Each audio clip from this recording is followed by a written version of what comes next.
When Nora Ellis receives an unexpected invitation to the elite Westwood masquerade, she walks into the ballroom as a joke, meant to be seen and laughed at. But by midnight, she's the one no one can stop watching. And everything is about to change.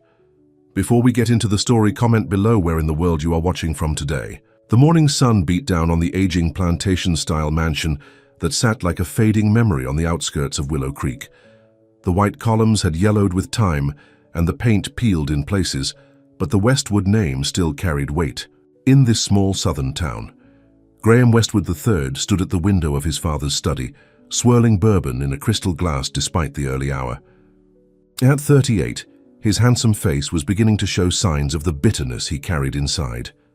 His dark hair was perfectly styled, his clothes expensive but casual, the uniform of a man who never had to try too hard. "Another party, Graham? Really?" His Aunt Eugenia's voice cut through the quiet room. She was the last of the old guard, a Westwood by blood, who believed in the family legacy more than Graham ever had. Graham turned, his smile practiced and hollow. "What else is there to do around here, Aunt Jeannie? Besides, my birthday is the perfect excuse to remind everyone that we still exist." "The Westwood name doesn't need reminding," she sniffed, adjusting her pearl necklace. "It's you who seems to forget what it means." Graham drained his glass. "What it means? A house we can barely afford to keep. Stories about the good old days. That weren't good for everyone, and drinks with people who only show up because they're curious about how far we've fallen." He laughed without humor. "Some legacy." Eugenia's face hardened. "Your father would be ashamed." "My father was always..." "Ashamed," Graham replied, pouring another drink. "At least I'm honest about who I am." Outside, through the window, a slender figure moved across the garden, carrying cleaning supplies toward the main house. Nora Ellis walked with her eyes down, her movements efficient. At 34, she had worked at the Westwood estate for 7 years, ever since Graham's father had hired her. She kept to herself, did her work well, and lived quietly in the small guest house with her 10-year-old son, Marcus. Graham watched her for a moment, then turned away. People like Nora were part of the background of his life, necessary but invisible. In the kitchen, Nora worked quietly, wiping down counters that gleamed from her regular care. The house was beautiful, even in its decline. Sometimes she wondered what it would be like to live in these rooms instead of just cleaning them. "Mum!" Marcus burst through the back door, his backpack bouncing. "I got an A on my science project." Nora's face lit up with a smile that transformed her serious features. "That's wonderful, baby. I knew you could do it." She pulled him into a hug, careful not to get cleaning solution on his school clothes. "The teacher said I could be a scientist someday if I keep working hard," Marcus said, his eyes bright with possibility. "You can be anything you want," Nora told him, meaning every word. It was why she studied nursing textbooks late into the night after Marcus went to bed. It was why she worked so hard at a job where people looked through her rather than at her. The sound of laughter drifted in from the front of the house. Graham's friends had arrived early, as they often did, ready to start drinking and planning the next meaningless event. "Go on to the guest house and start your homework," Nora told Marcus. "I'll be done in an hour." As Marcus left, Charles Bentley, one of Graham's oldest friends, wandered into the kitchen looking for ice. His eyes landed on Nora with mild surprise, as if he'd forgotten there were people who worked in the house. "Oh, hello there," he said, with the overly friendly tone people used when they couldn't remember your name. "Hello, Mr. Bentley," Nora replied politely, continuing her work.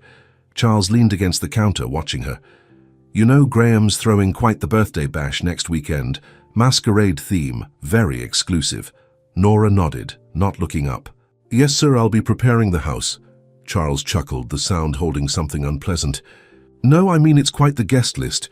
Everyone who's anyone in 3 counties. He paused. Must be strange working in a place like this, but never being part of it. Before Nora could respond, Graham appeared in the doorway. "Charles, we're waiting for you." "Did you get lost looking for the ice?" Charles straightened up, grinning. "Just chatting with your housekeeper. What's your name again, honey?" "Nora," she said quietly. "Nora Ellis." Graham barely glanced at her. "Well, Nora can get back to her work, and you can rejoin the party." He gestured toward the living room with his glass. As they left, Nora heard Charles say, "You know what would be hilarious? If you invited her to your fancy party." Their voices faded, but the idea lingered in the air like a dangerous promise. 3. Days later, an envelope appeared in Nora's mailbox at the guest house. Inside was a formal invitation to Graham Westwood's 39th birthday masquerade gala. For a moment, she stared at it in confusion. It had to be a mistake. That evening, as she dusted the library, she heard Graham and his friends planning the party, their voices carrying from the living room. "I can't believe you actually sent her an invitation," a woman's voice said, laughing. "What if she shows up?" "She won't," Graham replied confidently. "And if she does, well, that's part of the entertainment, isn't it? The help trying to blend in at a Westwood party." Cruel laughter followed his words. Nora stood frozen, the duster in her hand, as the truth washed over her. It wasn't a mistake. It was a joke. She was the joke. She slipped out of the library unseen and walked back to the guest house, the invitation burning in her pocket. Marcus was at the table working on math homework. He looked up and immediately noticed her expression. "Mum, what's wrong?" Nora shook her head, forcing a smile. "Nothing. Baby, just tired." She sat down beside him, helping with the division problem, but her mind was elsewhere. After Marcus went to bed, she took out the invitation again. She should throw it away. She should pretend she never received it. But something else stirred. Inside her, a quiet defiance that had been building for years. She picked up her phone and dialed a number she rarely called. "Jasmine? It's Nora. I need a favor." The night of the party arrived, and the Westwood mansion glowed with lights. Cars lined the circular driveway, and guests in elaborate masks and formal wear streamed into the grand ballroom that had once hosted the most prestigious events in the county. Graham stood near the bar, already feeling bored despite the party. Just beginning. He wore a simple black mask that did little to disguise his identity. Everyone knew who he was, the last Westwood man, clinging to a fading legacy. "Quite the turnout," Charles said, appearing at his side with 2 drinks. "Though, I notice your special guest hasn't arrived," Graham smirked. "Did you really think she would? People know their place." Charles shrugged. "Pity. It would have livened things up." Just then a hush fell over the entrance to the ballroom. Graham turned, curious about what had caused the sudden quiet. A woman stood in the doorway, wearing a simple but stunning silver dress that caught the light with every movement. Her dark curls were swept up elegantly, with a few tendrils framing her face. A delicate silver mask covered her eyes, but there was no mistaking who she was. Nora had come to the party. Graham felt his drink nearly slip from his fingers. She looked nothing like the quiet housekeeper who moved through his home like a shadow. This woman stood tall, her chin lifted with quiet dignity. As whispers spread through the room, Nora walked forward, moving with a grace that seemed to come from somewhere, deep inside. She didn't look at Graham or his friends. She simply entered the space as if she had every right to be there, because she did. She had been invited. "Well, I'll be damned," Charles muttered. "She actually came." Graham couldn't respond. Something unexpected was happening in his chest, a tightening that felt like shame mixed with something else he couldn't name. Across the room, an older couple stepped forward to greet Nora. Dr. James Wilson and his wife had always been kind to her when they visited the estate. They welcomed her now, drawing her into conversation as if her presence was the most natural thing in the world. Others followed their lead. Curiosity, if nothing else, pulled people toward her. And when she smiled or laughed, genuinely not with the forced politeness she used while working, people were drawn to the warmth of it. Graham watched, stunned, as the woman he had invited as a cruel joke became the center of a growing circle of guests. People he'd known all his life seemed more interested in Nora Ellis than in him at his own birthday party. "This backfired spectacularly," Charles commented, seemingly impressed. "Who knew the help could clean up so well?" "Stop calling her that," Graham snapped, surprising himself as much as Charles. Charles raised an eyebrow. "Touchy, aren't we? It was your idea." Graham moved away from the bar, driven by an impulse he didn't understand. He approached the circle where Nora stood talking with Mrs. Wilson. As he neared, Nora looked up and met his eyes directly for the first time in 7 years of working in his home. There was no anger in her gaze, no accusation, just a calm assessment. That made him feel suddenly small. "Mr. Westwood," she acknowledged with a slight nod. "Thank you for the invitation." Around them, conversations faltered as people sensed the tension. "You're welcome," Graham said, the words sounding hollow even to his own ears. "I'm glad you could come." Nora's expression didn't change, but something flashed in her eyes, knowledge of exactly what the invitation had meant. "It was my pleasure. I've worked in this ballroom many times. It's nice to see it from a different perspective." The simple truth of her statement hung in the air between them. For 7 years she had polished these floors, dusted these chandeliers, prepared this room for parties she was never meant to attend. Graham felt a flush creep up his neck. "Would you like a drink?" he offered, not knowing what else to say. "No, thank you," Nora replied. "But don't let me keep you from your guests." She turned back to Mrs. Wilson, effectively dismissing him at his own party. As Graham walked away, he felt dozens of eyes on him. The joke had turned, and somehow he was. Now the punchline. The party continued into the night. Nora moved through it carefully, never staying too long with any group, never calling attention to herself. Yet attention found her anyway. There was something about her quiet confidence that people responded to, a genuineness that stood out. In a room full of practiced smiles, Graham watched her from a distance, unable to look away for long. He drank more than he should have, trying to drown the unfamiliar feeling in his chest. Near midnight, he found himself alone on the terrace, needing a break from the noise and the curious glances. He didn't hear the door open behind him. "Your aunt is looking for you," Nora's voice came quietly. "It's time for the birthday toast." Graham turned, surprised to find her there. "Thank you." He hesitated, then added, "You didn't have to come tonight." Nora looked at him steadily. "No, I didn't." Then, "Why did you?" She was silent for a moment, considering her answer. "Because for once I wanted to be seen," she finally said, "not as someone who cleans your house or serves your guests, but as a person." She smiled slightly, even if it was meant as a joke. The simple honesty of her words struck him with unexpected force. How long had she worked for him, moving through his life unnoticed? How many times had he looked past her rather than at her? It was wrong, he admitted, the words surprising him as much as they seemed to surprise her. The invitation. It was cruel, and I'm sorry. Nora's expression softened slightly. "I should go. Marcus is waiting for me at home." "Your son," Graham said, realizing he knew almost nothing about her life. "He must be 10 now?" "Yes," she replied, a genuine smile touching her lips at the mention of her child. "He's very smart, wants to be a scientist." Before Graham could respond, the terrace door opened again and Aunt Eugenia appeared, her face tight with disapproval. "Graham, everyone is waiting," she said sharply, her eyes darting between him and Nora. Then to Nora, "I believe your services won't be needed until tomorrow morning." The dismissal was clear. Nora nodded politely, her face returning to the careful mask she always wore at work. "Good night, Mrs. Westwood, Mr. Westwood." She slipped past Eugenia and back into the ballroom. "What are you thinking?" Eugenia hissed once Nora was gone. "People are talking." "Let them talk," Graham replied, a strange restlessness building inside him. For once they're saying something interesting.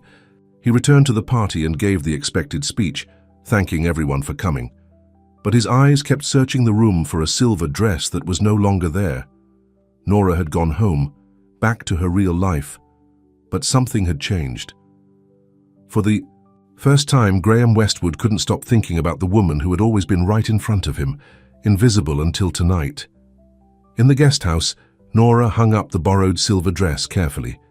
Marcus was asleep on the couch, having tried to wait up for her. She gently covered him with a blanket, her heart full of love for this boy who was her whole world. "How was it?" her friend Jasmine texted. Nora stared at the phone, unsure how to answer. Finally she typed, "I was seen. It was enough, she told herself. For one night she had been more than invisible. She had been Nora Ellis, a woman in a silver dress standing in a room where people like her had once only been allowed to serve. Tomorrow, she would return to being the housekeeper. But something had shifted inside her too. She couldn't go back to being invisible.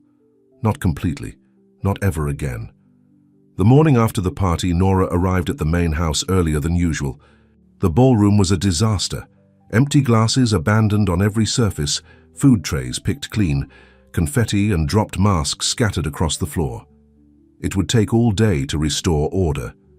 She tied her hair back, put on her work gloves, and began collecting glasses. This was familiar territory, cleaning up after the wealthy had fun, yet something felt different. She moved with a new awareness, her back a little straighter, her eyes no longer downcast. "Good morning?" Nora turned to find Graham standing in the doorway, looking rumpled and tired. It was unusual to see him awake this early, especially after a party. "Good morning, Mr. Westwood," she replied evenly, returning to her work. Graham shifted uncomfortably. "You don't have to clean all this yourself. I can call a service." "This is my job," Nora said simply. "I've handled bigger messes." He stepped further into the room. "About last night, we don't need to talk about it," she interrupted, not unkindly but firmly. "It was just one night. Today things go back to normal." Graham frowned. "What if I don't want them to?" The question hung in the air between them. Nora stopped working and looked at him directly, the way she had at the party. "What exactly are you saying, Mr. Westwood?" Before he could answer, Aunt Eugenia's voice cut through the moment. "Graham, there you are. We need to discuss the property. Taxes. They're due next week." Graham reluctantly turned away. "I'll be right there, Aunt Jeannie." As he left, he glanced back at Nora. Something passed between them, a question without words. Then he was gone, and Nora returned to the glasses, the confetti, the evidence of a world she had briefly touched but did not belong to. 2 days later, Graham found himself standing outside the guest house, hesitating. He'd never visited Nora's home before, had barely acknowledged it existed on his property. But after the party, after seeing her differently, he couldn't stop thinking about her. He knocked on the door before he could change his mind. Marcus answered, his young face curious. "Hello?" "Hi there," Graham said, suddenly awkward. "Is your mother home?" "She's studying," Marcus replied. "Who are you?" The question caught Graham off guard. This boy had lived on his property for years, yet they'd never properly met. "I'm Graham Westwood. I own the big house." Recognition dawned on Marcus's face. "Oh, Mum's boss." From inside, Nora's voice called out, "Marcus, who's at the door?" She appeared behind her son, textbooks spread out on the small dining table behind her. Surprise registered on her face when she saw Graham. "Mr. Westwood, is something wrong at the house?" "No, nothing's wrong," Graham said quickly. I wanted to talk to you." He glanced at Marcus. "If it's not a bad time." Nora hesitated, then nodded. "Marcus, finish your reading while I speak with Mr. Westwood." She stepped outside, closing the door partway behind her. The small porch held 2 chairs and a pot of carefully tended flowers. She didn't invite him to sit. "What can I do for you?" she asked, her tone professional. Graham suddenly felt foolish. What was he doing here? "I saw the light on and thought I'd check that everything was okay with the guest house. Any repairs needed?" It was a thin excuse, and they both knew it. "Everything's fine," Nora replied. "Is that all?" "No," Graham admitted. "I wanted to apologize again properly for the invitation. It was meant to be a joke, but it was at your expense, and that was wrong." Nora studied him for a moment. "Thank you for saying that." "You were studying," Graham said, nodding toward the house. "What are you studying for?" A flicker of surprise crossed her face at his interest. "Nursing. I take online courses at night." "That's impressive," he said sincerely. "How long have you been doing that?" 3 years, Nora replied. "I should finish next year if all goes well." Graham felt a stab of shame. 3 years she'd been working toward this goal while living on his property, and he'd never known, never asked, never shown the slightest interest in her life. "Is that what you've always wanted to do?" he asked. The question seemed to catch her off guard. Yes, she said after a moment. I want to help people, and I want Marcus to see that it's never too late to follow your dreams. From inside, Marcus called, "Mom, I'm done with chapter 3. Nora smiled, her whole face softening. I should go back inside. Of course, Graham nodded. Thank you for talking with me. As he walked back to the main house, Graham felt a strange sense of emptiness. The guest house had been warm and lived in, filled with books and schoolwork and the evidence of real lives being built. His own massive home suddenly seemed hollow by comparison. The following week, Nora arrived at work to find a large box on the kitchen counter with her name on it. Inside was a set of expensive nursing textbooks, newer editions than the worn second-hand copies she had been using. There was no note, but she knew who they were from. She set the books aside, unsure how to feel about the gesture. On one hand, it was thoughtful. On the other, she didn't want charity, especially not from the man who had invited her to his party as a joke. When Graham entered the kitchen later that morning, Nora was preparing a shopping list for the week. "Did you find the books?" he asked, trying to sound casual. "Yes," she replied. "Thank you, but I can't accept them." Graham frowned. "Why not?" "Because I've worked hard for everything I have," Nora said simply. "Even if it's not much. The books I have are worn, but they're mine. I earned them." Graham hadn't expected this response. "I was just trying to help." "I know," Nora acknowledged, "and that's new for you, so I appreciate the thought. But if you really want to help, there are better ways." "Like what?" Graham asked. Genuinely curious. Nora considered for a moment. "Marcus loves science, but the school doesn't have a proper lab. They need equipment, microscopes especially.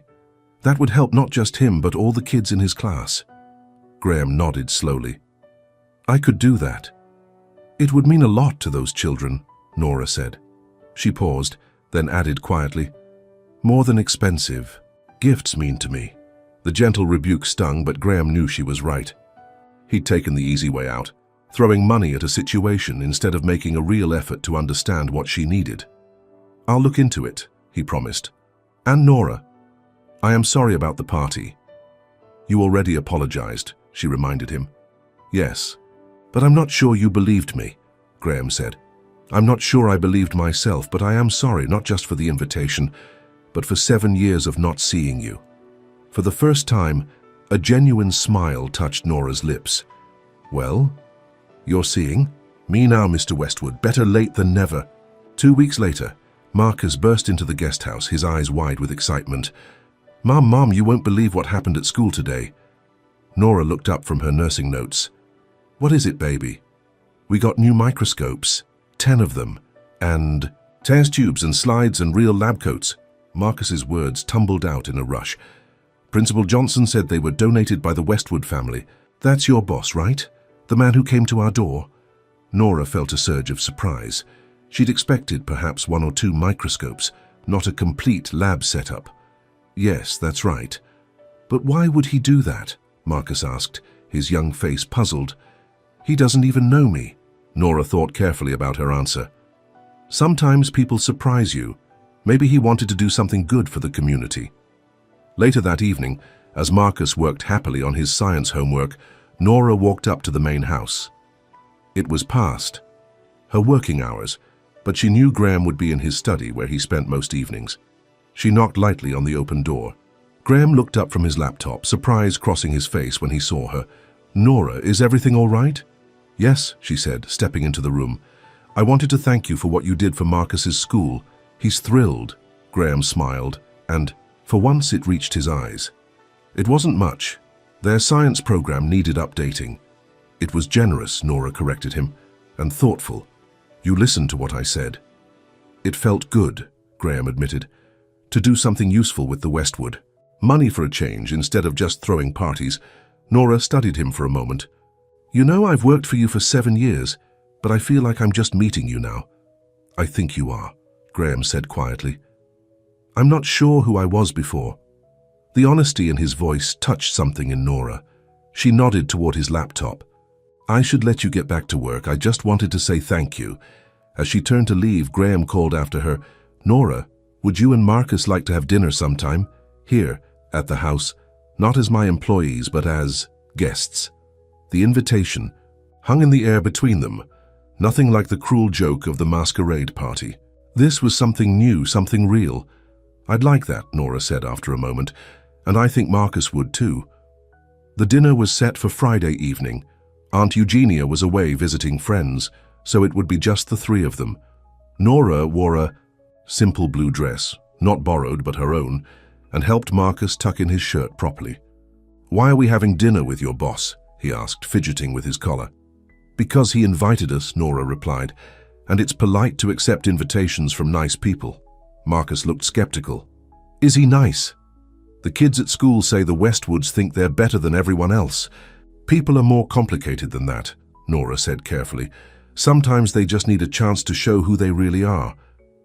When they arrived at the main house, Graham answered the door himself instead of having Nora use her key. It was a small gesture but meaningful. Tonight she wasn't the housekeeper. "Welcome," he said, looking nervous in a way Nora had never seen before. "Come in." Marcus stared around at the grand entryway with wide eyes. He'd never been inside the main house before. "This place is huge," he exclaimed. "Do you live here all by yourself?" Graham laughed. "Most of the time. It's too big for one person, really." "Then why don't you move?" Marcus asked with the direct curiosity of a child. "Marcus," Nora warned gently.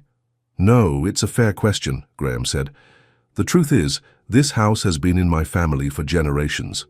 I thought I had to stay here to honor that legacy, but lately I've been wondering if there might be better ways to honor where I come from." He led them through to the dining room, where he'd set the table himself. It wasn't perfect. The napkins were folded awkwardly, and the silverware didn't quite match, but the effort was evident. "I made dinner," Graham announced, sounding both proud and worried. "Nothing fancy, just spaghetti. I hope that's okay." "Spaghetti is my favorite," Marcus said, his face lighting up. "Mine too," Graham replied, with a genuine smile. As they sat down to eat, Nora watched the interaction between Graham and Marcus with growing surprise. Graham asked Marcus about school, about science, about his friends, and he listened to the answers with real interest. He was relaxed and open in a way she'd never seen before, without the bitter edge he usually carried. "Mr. Westwood says I can come see his mother's old garden tomorrow," Marcus told Nora excitedly as they ate. "He says there are plants from all over the world there." "It's overgrown now," Graham explained. "No one's tended it properly since my mother died, but the bones of it are still there. I thought Marcus might enjoy seeing it, with his interest in science." "That's very kind," Nora said, touched by his thoughtfulness. After dinner, Graham surprised them both by producing a board game. "I found this in the attic. My father and I used to play it when I was about Marcus's age." For the next hour, they sat in the living room playing Monopoly, laughing and talking as if they had known each other for years instead of days. Nora felt something unfamiliar blooming in her chest, a warmth, a connection she hadn't expected. When it was time to leave, Graham walked them back to the guest house under a sky full of stars. "Thank you for coming," he said as they reached the door. "It's been a long time since this house had anything resembling a family dinner." "We had a great time," Nora replied sincerely. "Didn't we, Marcus?" "Yeah," Marcus agreed. "Your spaghetti was almost as good as Mom's," Graham laughed. "High praise indeed." As Marcus went inside, Graham hesitated, then asked Nora, "Could we do this again?" In the moonlight, his face looked different, open, hopeful, without the cynical mask he usually wore. Nora felt something shift inside her, a wall beginning to crumble. "Yes," she said softly. "I'd like that." Word spread quickly around Willow Creek that Graham Westwood was spending time with his housekeeper and her son. Some people whispered about scandal, others about redemption. Charles Bentley showed up unannounced one afternoon, finding Graham helping Marcus build a model volcano on the patio. "What's all this?" Charles asked, his face a mixture of amusement and confusion. "Science project," Graham replied simply. "Marcus is teaching me about volcanic eruptions." Charles raised an eyebrow. "I see. And where's the lovely Nora today?"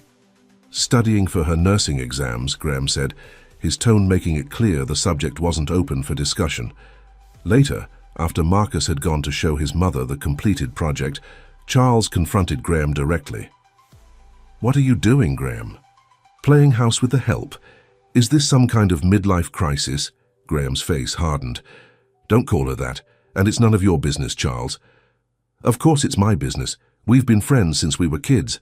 I'm worried about you. Charles lowered his voice. You invite her to your party as a joke and now you're what, dating her? People are talking. Let them talk, Graham said firmly. For once in my life I'm getting to know someone real, someone who doesn't care about the Westwood name or money or any of it.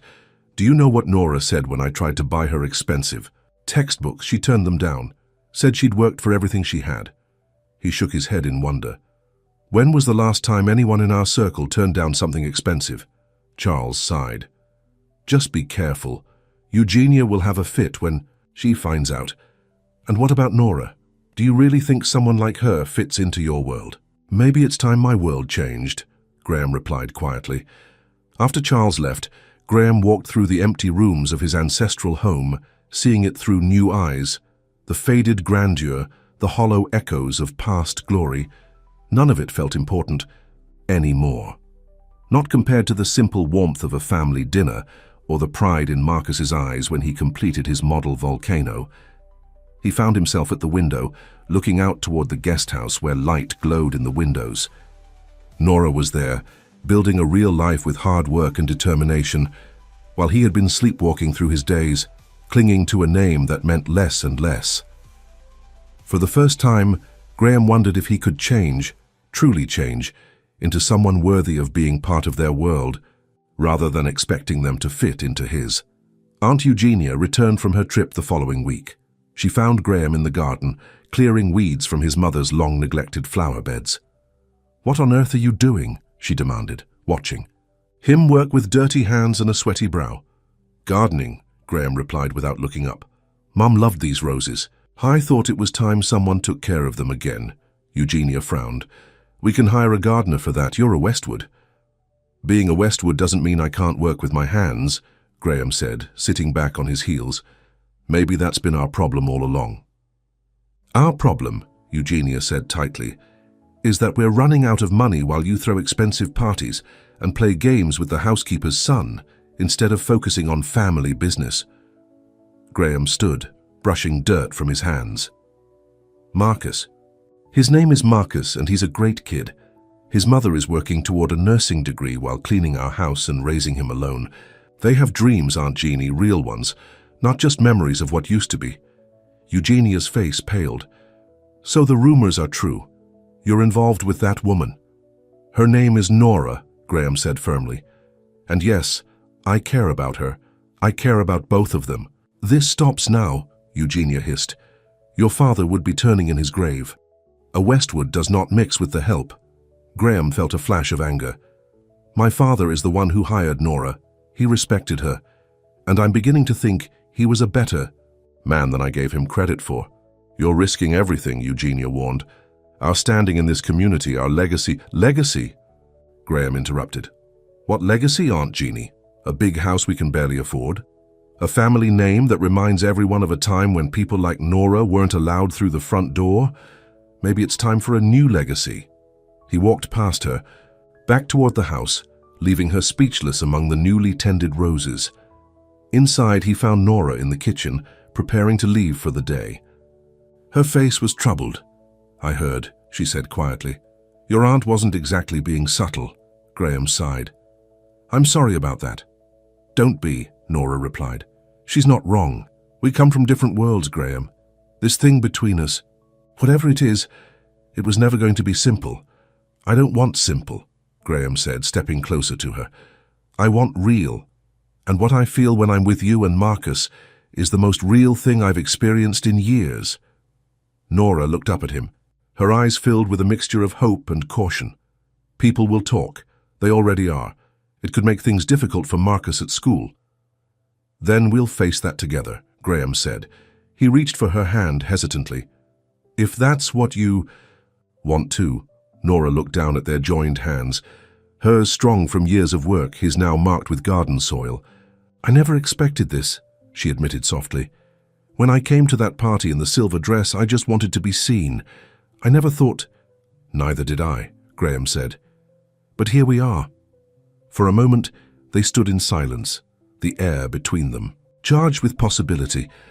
Then from outside came the sound of Marcus calling for his mother. "I should go," Nora said, gently withdrawing her hand. "We'll talk more tomorrow." As she left, Graham felt both fear and exhilaration.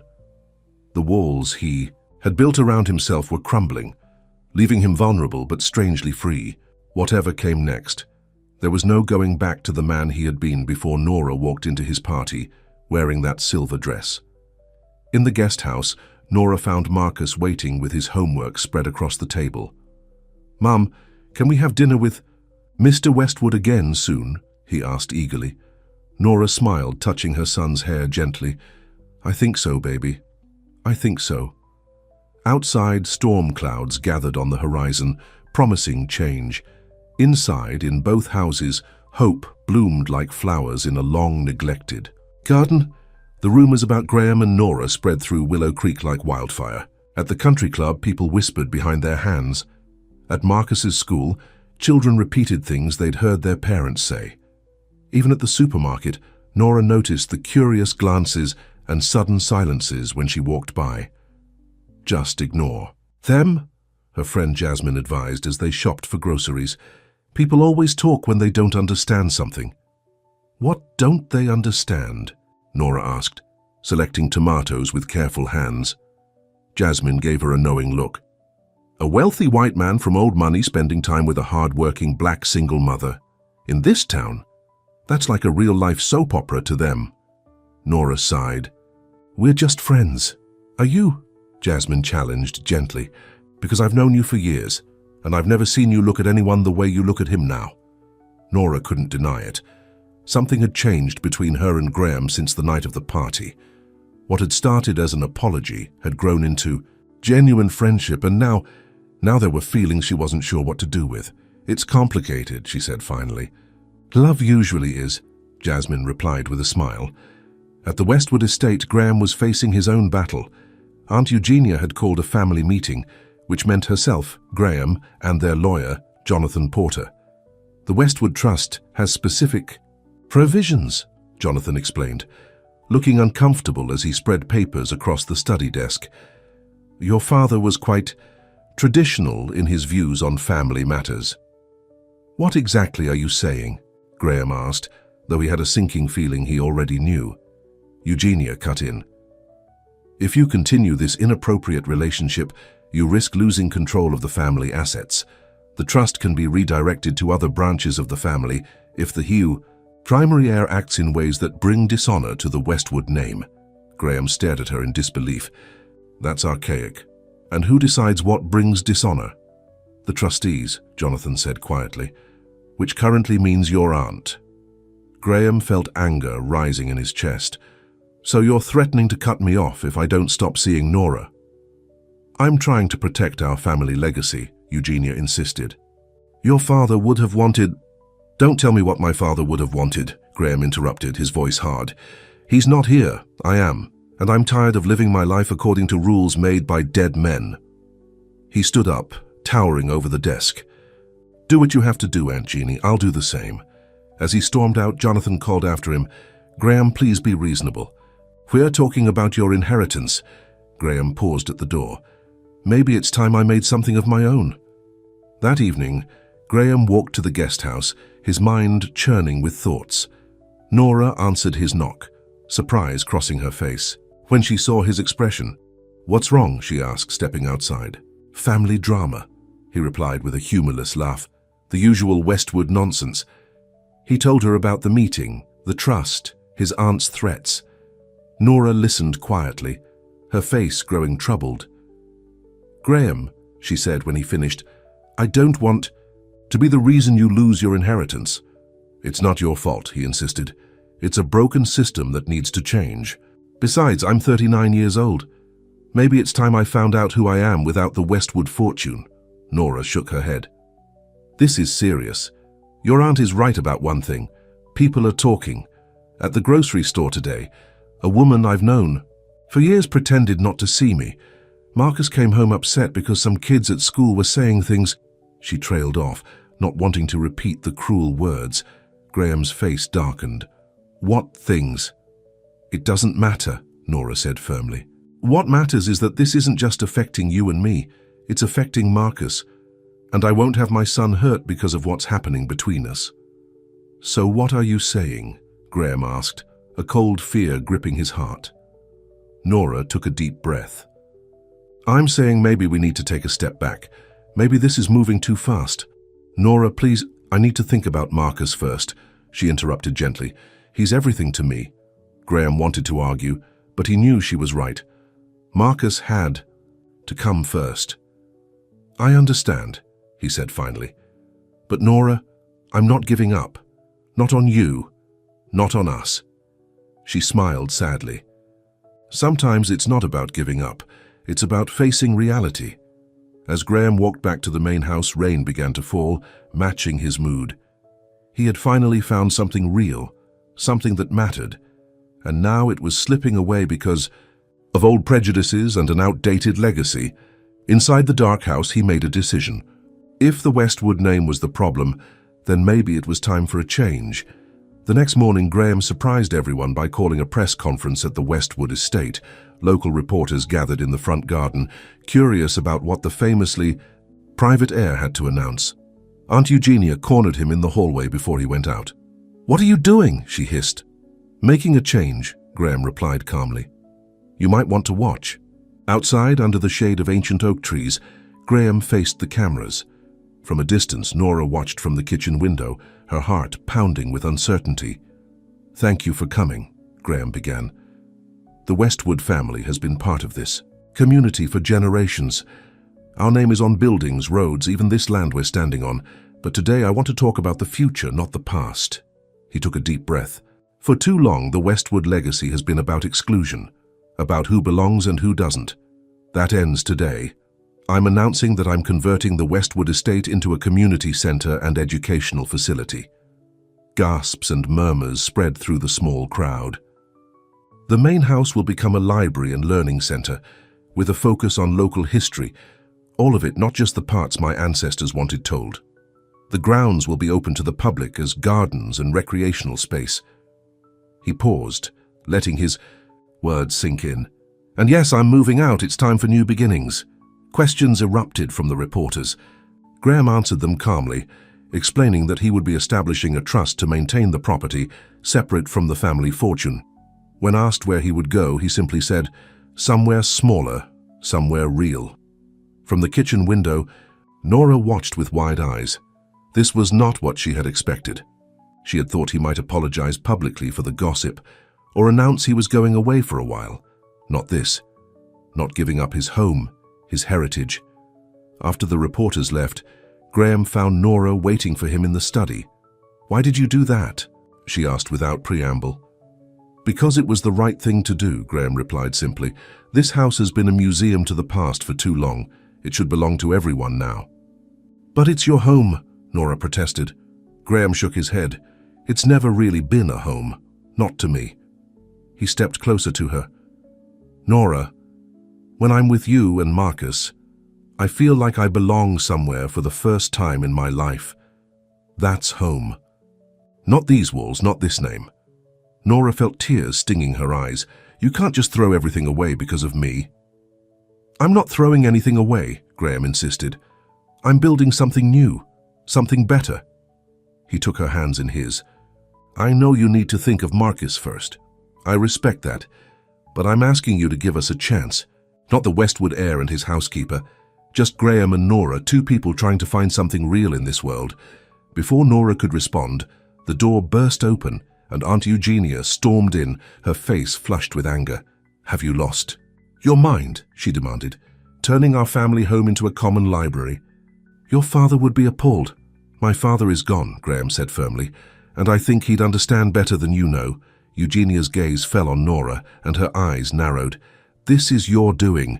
You've turned his head with your manipulation." "That's enough," Graham said sharply. "Nora has done nothing wrong. If anything, she's tried to be the voice of reason while I've been figuring things out." "Figuring things out?" Eugenia scoffed. "You're throwing away centuries of family tradition for a cleaning woman." Nora straightened her back. meeting Eugenia's glare with quiet dignity. "Mrs. Westwood, I've never asked Graham for anything. Not money, not position, not even attention. All I've ever done is my job and try to build a good life for my son." "Convenient story," Eugenia sneered. "It's the truth," Nora replied calmly. "And if you knew your nephew at all, you'd know he makes his own decisions. No one turns his head or manipulates him. He does what he believes is right." Graham looked at Nora with surprise and admiration. Even now, facing Eugenia's anger, she was defending him, standing tall with the same quiet strength she'd shown at the masquerade party. "Aunt Jeannie," Graham said, turning to his aunt, "the decision is made. The papers are signed. The Westwood estate will become public property by the end of the month." Eugenia's face paled. "And the family trust?" "You can do whatever you want with it," Graham replied. "Keep it. Redirect it to cousins we barely know. I don't care anymore. I have enough saved to start over." "You'll regret this," Eugenia said, her voice shaking with emotion. "When she leaves you with nothing, you'll regret throwing away your birthright." With that, she turned and left, her heels clicking sharply on the hardwood floors. In the silence that followed, Nora looked at Graham with wonder. "Did you really sign the papers already?" "Yes," he admitted. "Last night after we talked, I couldn't sleep, so I called my lawyer, not the family lawyer, my own guy. We drew up the paperwork, and I signed it this morning before the press conference." "But where will you go?" Nora asked. Graham smiled slightly. "I bought a small house on Maple Street, 3 bedrooms, a decent yard, nothing fancy. But it's mine, not the Westwood heirs, just mine." Nora didn't know what to say. The magnitude of what he had done, giving up his ancestral home, risking his inheritance, starting over, was overwhelming. "You don't have to decide anything now," Graham said gently, sensing her thoughts. "I'm not asking you to uproot your life or Marcus's. I just wanted you to know that I'm serious about change, about being someone worthy of you both." News of Graham's announcement spread quickly through Willow Creek. Reactions were mixed. Some praised his generosity, others whispered about scandal and family disgrace. But for once, Graham didn't care what people thought. He felt lighter than he had in years. For the next 2 weeks, he worked tirelessly, meeting with community leaders about the transition of the estate, packing his personal belongings, and preparing for his move to the house on Maple Street. Nora watched it all with a mixture of admiration and worry. She continued her work at the main house, now with an uncertain future. Once the estate became a community center, would she still have a job? Would she and Marcus need to move from the guest house? Graham assured her they could stay as long as they needed, but Nora knew things had to change. The question was how, and when Marcus, meanwhile, had become Graham's enthusiastic helper, excited by the flurry of activity and change, he followed Graham around the estate, asking questions about what would happen to each room, offering suggestions for the new library. "The ballroom could be where kids do science experiments," he proposed one afternoon as they sorted through books in the study. "With tables and microscopes and stuff," Graham laughed. "That's a great idea. I'll add it to the plans." For all the upheaval, these were happy days, days of purpose and meaning. Graham found himself looking forward to mornings for the first time in years. He had something to build, something that mattered. And then there was Nora. Though she had asked for space, there were moments, shared smiles across a room, conversations that lingered longer than necessary, the brush of hands as they passed each other in the hallway. Small moments that held the promise of something more. One evening, as a summer storm rolled in, Graham was working late in the study when the lights flickered and went out.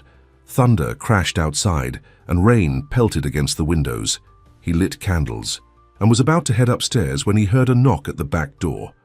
Opening it, he found Nora and Marcus on the doorstep, soaked from the rain. "The guest house is leaking," Nora explained, water dripping from her hair. "The old roof finally gave out." Come in," Graham said quickly, ushering them inside. "Let me get you some towels." Soon they were settled in the kitchen, mugs of hot chocolate warming their hands as the storm raged outside. Marcus's eyes were heavy with sleep, his head nodding as he fought to stay awake. "He can use one of the guest rooms," Graham offered. "There are plenty." Nora hesitated, then nodded. "Just for tonight until the storm passes." Graham led them upstairs, showing Marcus to a comfortable room that had once belonged to Graham's younger cousin during family visits. The boy crawled into the big bed, asleep almost before his head hit the pillow. In the hallway, Nora smiled at Graham. "Thank you for this." "You never have to thank me," Graham said softly. "Not for basic kindness." They stood in silence for a moment, the candlelight casting warm shadows on their faces. There was something intimate about being in the darkened house together, something that made the walls between them seem thinner. "I should get to bed too," Nora said finally. Graham showed her to another guest room just down the hall from Marcus. "If you need anything, my room is at the end of the corridor." As he turned to leave, Nora called his name. "Graham?" He looked back. "Yes?" "What you're doing with the estate, it's a good thing, an important thing." She smiled, a genuine warm smile that reached her eyes. "I'm proud of you."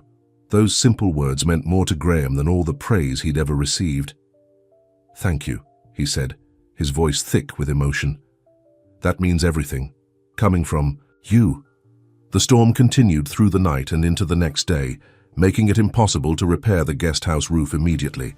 Graham insisted that Nora and Marcus stay in the main house until it could be fixed. "There's plenty of room," he pointed out, "and it's silly for you to try to stay somewhere with a leaking roof when there are dozens of dry bedrooms here." Nora reluctantly agreed, and what was meant to be one night turned into 3 as the rain persisted and roof repairs were delayed. Those 3 days changed everything. Living under the same roof, sharing meals, helping Marcus with homework in the evenings, they began to feel like a family. Not the formal, distant family Graham had grown up in, but something warm and real.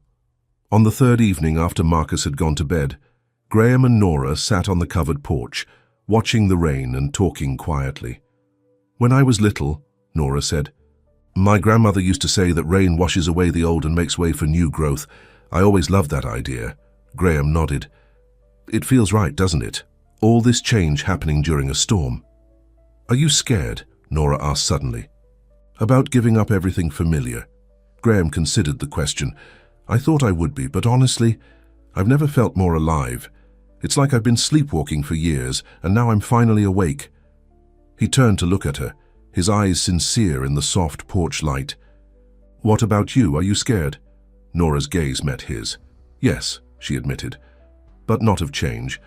I'm scared of hoping for too much, of believing in something that might not last." "What we have is real, Nora," Graham said softly. "It's not going to disappear with the rain."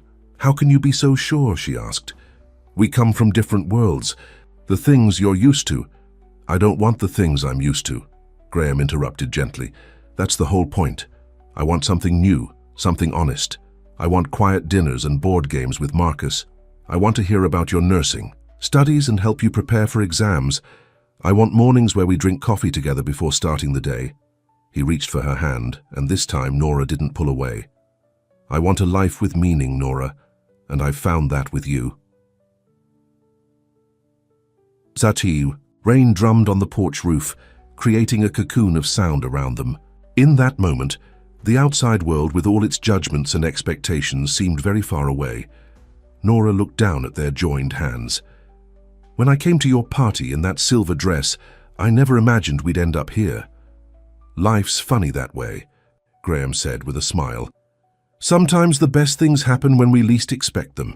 Slowly, giving her every chance to pull away, Graham leaned closer. Their lips met in a gentle kiss, sweet and brief, but filled with promise. When they separated, Nora's eyes remained closed for a moment, as if savoring the feeling. Then she looked at him with a mixture of joy and nervousness. "I should check on Marcus," she said softly. Graham nodded, understanding. "Of course." As she stood to go inside, she paused and looked back at him. "Graham, I'm glad I came to the party that night." "So am I," he replied. "More than you'll ever know." The next morning, the sun finally broke through the clouds. Graham woke early and went downstairs to find Marcus already in the kitchen, attempting to make pancakes. "Need some help?" Graham offered, surveying the flour-covered counters with amusement. "Mom's still sleeping," Marcus explained. "I wanted to surprise her with breakfast." "That's a great idea," Graham said, rolling up his sleeves. Let's do it, together. By the time Nora came downstairs, they had managed to produce a stack of slightly misshapen but edible pancakes, along with orange juice and coffee. "What's all this?" she asked, smiling at the sight of them working together in the kitchen. "Breakfast," Marcus announced proudly. "Graham showed me how to flip them without making a mess. Well, without making more of a mess." They sat down to eat together, the morning sun streaming through the windows, turning everything golden. Graham looked around the table at Marcus's animated face and Nora's gentle smile and thought, This is what I've been missing." After breakfast, as Marcus went to get dressed, Graham received a call from the contractor about the guest house. "Roof, they can start repairs today," he told Nora, "but it will take at least a week to fix properly and check for water damage." Nora nodded. "We can manage. Maybe we can stay with Jasmine for a few days." "Or you could stay here," Graham suggested. "Until the roof is fixed. You and Marcus." Nora hesitated. "Graham, I don't know." "It's just practical," he assured her, though they both knew it was more than that. "Why disrupt Marcus's routine more than necessary? He seems comfortable here." Before Nora could answer, the doorbell rang. Graham went to answer it, expecting the roof contractor. Instead, he found Charles Bentley on the doorstep, looking uncomfortable. "Graham, we need to talk." "Can it wait?" Graham asked, not wanting to lose the peaceful morning. Charles shook his head. "It's about your aunt. She's not taking your announcement well. She's talking about contesting the transfer of the estate, claiming you're not of sound mind." Graham sighed. "Let her try. The papers are solid."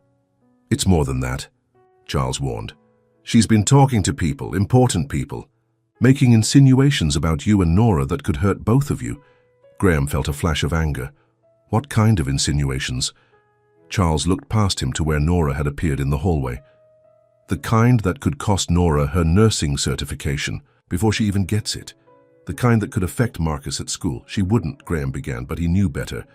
"Aunt Eugenia would do whatever she thought necessary to protect the Westwood name." Nora stepped forward, her face pale but determined. "What exactly is she saying?" Charles looked uncomfortable.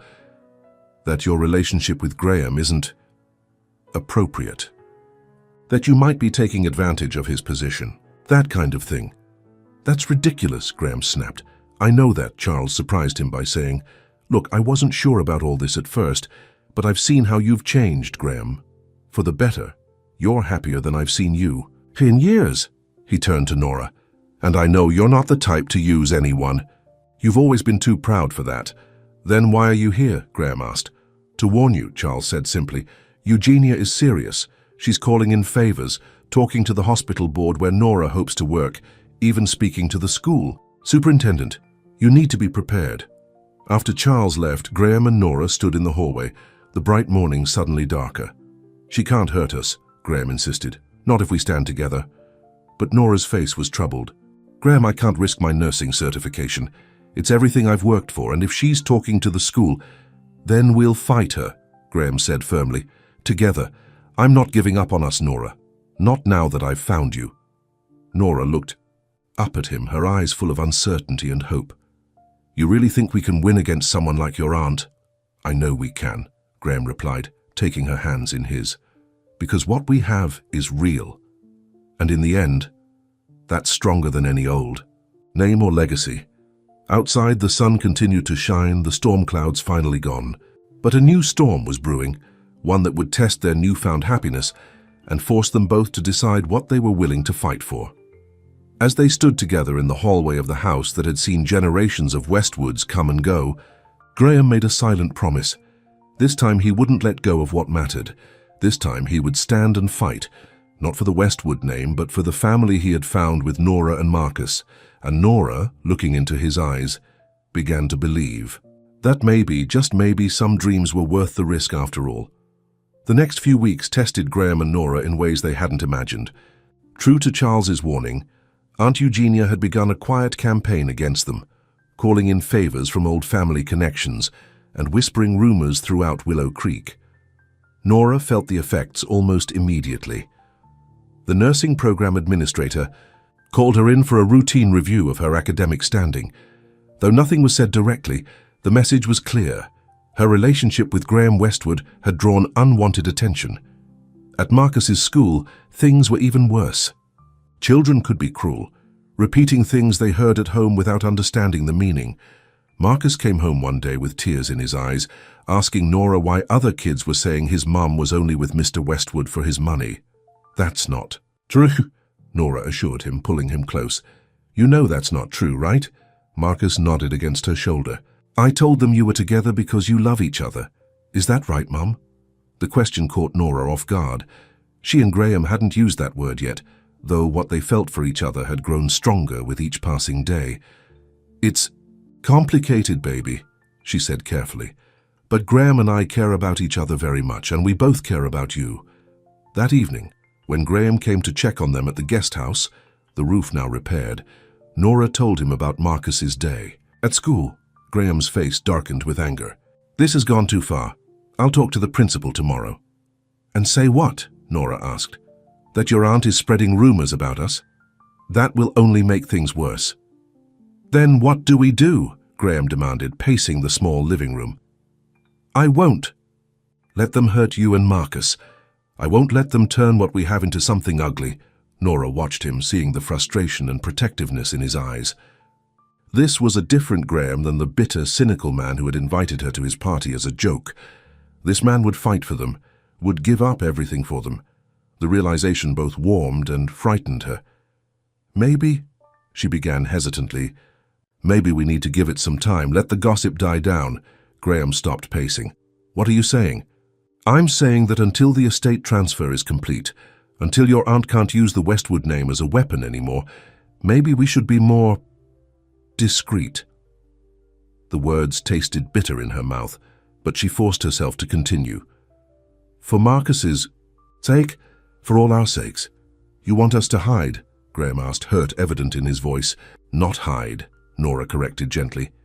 "Just step back a little. Give people less to talk about until the dust settles." Graham sat down beside her, taking her hands in his. "Nora, I've spent my whole life caring too much about what other people think. I don't want to do that anymore. I don't want to pretend that you and Marcus aren't the most important people in my world." His sincerity touched her deeply. "I don't want that either," she admitted, "but I need to protect my son and my future." She squeezed his hands. "It's just for a little while, until your aunt realizes she can't win." Graham was quiet for a long moment. "If that's what you need, then that's what we'll do," he said finally. "But Nora, don't doubt for a second how I feel about you, about both of you." As he stood to leave, Nora followed him to the door. "Graham," he turned back to her, and she reached up to touch his face gently. "What Marcus said to the kids at school, about us loving each other. I told him it was complicated, but the truth is," she took a deep breath, "the truth is I do love you. I didn't expect it, and I tried not to let it happen. But I do." Graham's face softened, his eyes filling with emotion. "I love you too, Nora. More than I've ever loved anyone." He kissed her gently, a kiss full of promise and hope despite the challenges they faced. Then he left, walking back to the main house through the gathering dusk.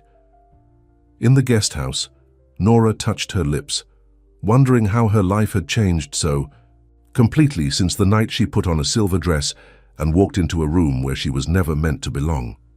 For the next 2 weeks, Graham and Nora kept their distance in public, though they spoke on the phone every night after Marcus went to bed. The guest house roof was fixed, and preparations for turning the estate into a community center continued. Graham moved most of his things to the house on Maple Street, though he spent his days at the main house, working with architects and community organizers. Aunt Eugenia had retreated to her sister's home in Charleston, still threatening legal action, but finding less support than she'd expected. Many people in Willow Creek were excited about the prospect of a new community center and library. One evening, as Graham was packing the last of his personal items from his father's study, he came across an old leather journal he'd never seen before. It was tucked behind a row of legal books, as if hidden intentionally. Opening it, he recognized his father's handwriting immediately. The journal appeared to be a personal diary, something Graham had never known his father to keep. Curious, he began to read. Hours later, he was still sitting in the study, the journal open in his hands, tears streaming down his face. The entries spanned decades, revealing a side of his father Graham had never known, a man who questioned the Westwood legacy, who recognized its flaws and hoped his son would someday find a better path. The final entry, dated just weeks before his death, read, "I hired a new housekeeper today. Nora Ellis, a remarkable young woman raising a child alone while pursuing an education. There's a quiet dignity about her that reminds me of Catherine. I hope Graham will see it someday. The strength in ordinary people that outshines all our family's hollow prestige. Perhaps she'll help him find what I never could, a life of genuine purpose rather than inherited privilege." Graham sat back, stunned. His father had seen in Nora what Graham himself had taken years to recognize, and somehow, in his own quiet way, he had tried to guide Graham toward a better future. Wiping his eyes, Graham picked up his phone and called Nora. "Can you come to the main house? There's something I need to show you." When Nora arrived, Marcus, ento because she couldn't leave him alone at night, Graham showed her the journal. "My father saw you," he said softly. "Really saw you right from the beginning. He hired you not just because you needed the job, but because he hoped you would change me." Nora read the entry, her eyes widening. "I had no idea," she whispered. "He was always kind to me, but I never thought—" "He was right," Graham said, looking from Nora to Marcus, who was exploring the study with curious eyes. "You did change me. You both did." Nora handed the journal back to him. "So what happens now?" Graham took a deep breath. "Now we stop hiding. Whatever my aunt or anyone else thinks, I want us to be together, openly, honestly. I want to help Marcus with his science projects and support you through your nursing exams. I want us to be a family." He knelt down to Marcus's level. "Hey, buddy, how would you feel about me spending more time with you and your mom? Not just as friends, but as family."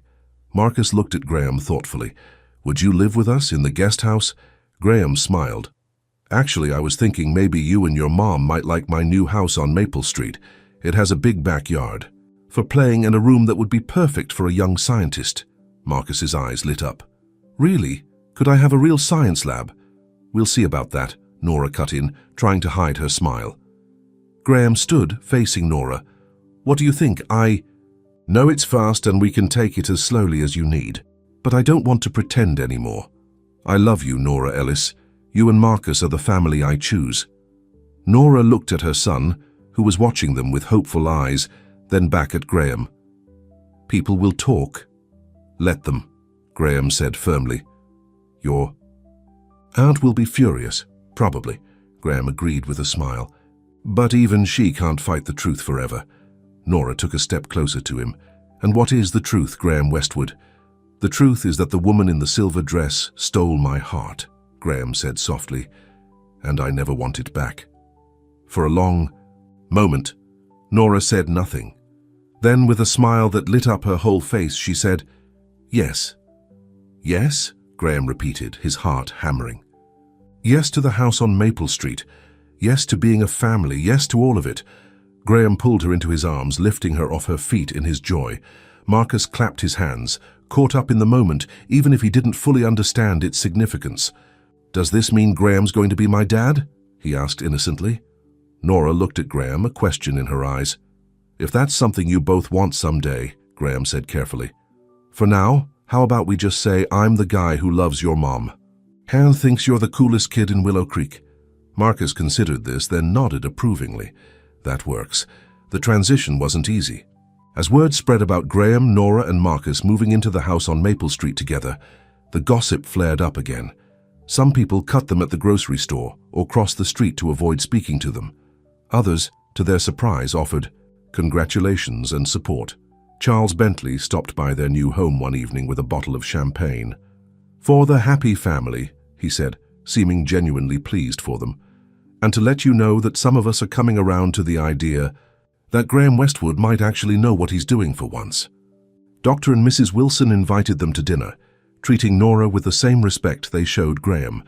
Slowly, others followed their example. Aunt Eugenia remained a problem. She returned to Willow Creek, determined to stop the estate transfer, but Graham's lawyers had done their work well. The papers were ironclad, and with his father's journal providing evidence of his wishes for the family legacy to change, even Eugenia's legal threats eventually faded. The nursing program director, impressed by Nora's dedication and perfect grades, despite the personal challenges she faced, became one of her strongest supporters. "We need more nurses with your determination," she told Nora during her final evaluation. "This community will be lucky to have you." As for Marcus, his situation at school improved when Graham volunteered to help organize a science fair, donating equipment and bringing in speakers from the state university. Seeing Graham's genuine interest in education and his obvious affection for Marcus, many parents changed their tune. Children, taking cues from the adults around them, followed suit. 6 months after the masquerade party where it all began, the Westwood estate officially opened as the Willow Creek Community Center and Library. Graham, Nora, and Marcus stood together as Graham cut the ribbon, officially turning over the property to the town. "My father would be proud," Graham said in his short speech, "not because his name is on the building, but because it now belongs to everyone. That's a legacy worth passing on." Later that evening, as they walked through the former ballroom, now filled with books and learning areas, just as Marcus had suggested, Nora squeezed Graham's hand. "You've done something remarkable here," she said. "You've turned a symbol of exclusion into a place where everyone belongs." Graham smiled, watching Marcus explore the new science corner with excitement. "I had a good teacher, too, actually." He pulled Nora closer. "You know, I never thought I'd say this, but I'm grateful for that stupid party invitation. The cruelest thing I ever did led to the best thing that ever happened to me." "Life's funny that way," Nora agreed. "Sometimes our worst mistakes lead us where we're meant to be." As they prepared to leave, Graham noticed a glass display case in the entrance hall. Inside was a silver dress, carefully preserved. "What's this?" he asked in surprise. The center director beamed. "Mrs. Wilson donated it. She said it's an important part of the story of this place, a symbol of change and new beginnings. Do you like it?" Graham looked at Nora, whose eyes had widened at the sight of the dress she'd borrowed for that fateful night. "I think it's perfect," Graham said softly. "Sometimes the smallest things can change everything." 1 year to the day after the masquerade party, Graham stood nervously in the garden behind the house on Maple Street. String lights twinkled in the trees, and chairs had been arranged in rows, facing a simple arch covered in flowers. Charles, serving as best man, adjusted Graham's tie. "Relax, man, she's not going to change her mind." "I know," Graham said, though his heart was racing. "I just want everything to be perfect for her." Inside the house, Nora sat at the vanity, in the bedroom she now shared with Graham, as Jasmine helped her with her hair. "You look beautiful," Jasmine said, placing the last pin. "He's going to fall in love all over again when he sees you." Nora smiled at her reflection. The woman looking back at her was a far cry from the quiet housekeeper who had tried to disappear into the background for so long. This woman stood tall, her eyes bright with confidence and happiness. There was a knock at the door, and Marcus peeked in, handsome in his little suit. "Mom, everyone's waiting. Wow, you look pretty." Nora laughed, holding out her arms to her son. "Thank you, baby. Are you ready to walk me down the aisle?" Marcus nodded solemnly. "Graham and I practiced. I know exactly what to do." Outside, the small gathering of friends waited expectantly. Dr. and Mrs. Wilson, Nora's colleagues from the hospital where she now worked as a nurse, the center director, even a few people from the old country club set who had come around to supporting Graham's new life. Aunt Eugenia was not among them. Despite a cautious invitation, she had refused to attend, still unable to accept Graham's choices. Graham had made peace with her absence, understanding that some people would never change. As the music began, Graham looked up to see Marcus walking proudly toward him, his hand guiding Nora down the aisle. She wore a simple white dress, not silver this time, but just as magical to Graham's eyes. When they reached him, Marcus solemnly placed Nora's hand in Graham's, just as they had practiced. "Take good care of my mom," he whispered, loudly enough for everyone to hear, drawing smiles and a few happy tears. "I promise," Graham whispered back, his voice thick with emotion. As they spoke their vows under the flower-covered arch, with Marcus. Standing proudly beside them as best son, Graham looked at the woman who had changed his life simply by refusing to be invisible. "1 year ago, you walked into a room wearing a silver dress, and the world shifted," he said, going off script from their planned vows. "You showed me what real dignity looks like, what real strength looks like, and most importantly, what real love looks like. I promised to spend the rest of my life trying to be worthy of that love." Nora's eyes glistened with tears as she responded, "You invited me to a party as a joke, but I came for myself, to be seen. What I never expected was how you would see me, completely, honestly, lovingly. I promise to keep seeing you the same way every day for the rest of our lives." When the minister pronounced them husband and wife, Graham kissed Nora to the cheers of their friends and the excited clapping of Marcus, who couldn't wait to officially be a family. At the reception, in their backyard, Charles raised a toast. To Graham and Nora Westwood Ellis, proof that sometimes the most unexpected beginnings lead to the most beautiful endings. As they danced under the stars, Nora in Graham's arms, he whispered, "Are you happy, Mrs. Westwood Ellis?" Nora smiled, up at him, her eyes shining with love. "Happier than I ever thought possible, Mr. Westwood Ellis." From the edge of the dance floor, Marcus watched them with a contented smile. His mother was dancing with the man she loved. His new science lab was being set up in his bedroom as a wedding gift, and tomorrow they would officially be a family on paper, just as they had been in their hearts for months.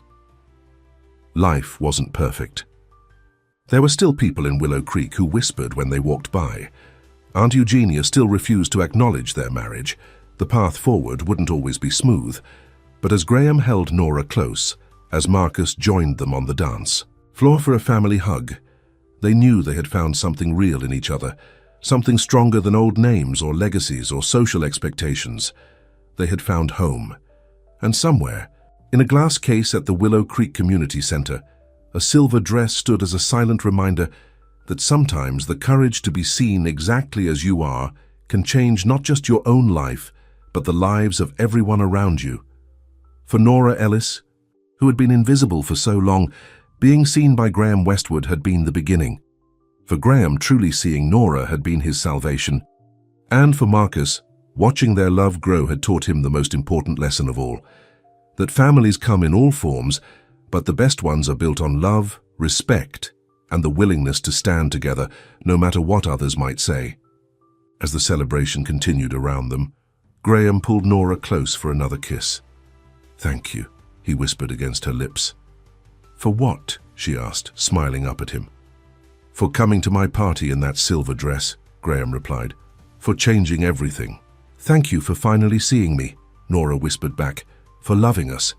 And as the stars shone overhead and music filled the warm summer night, the woman who had once been invisible and the man who had once been blind to what mattered most held each other close, knowing that they had found in each other the greatest gift of all, the chance to be truly, completely seen and loved, exactly as they were.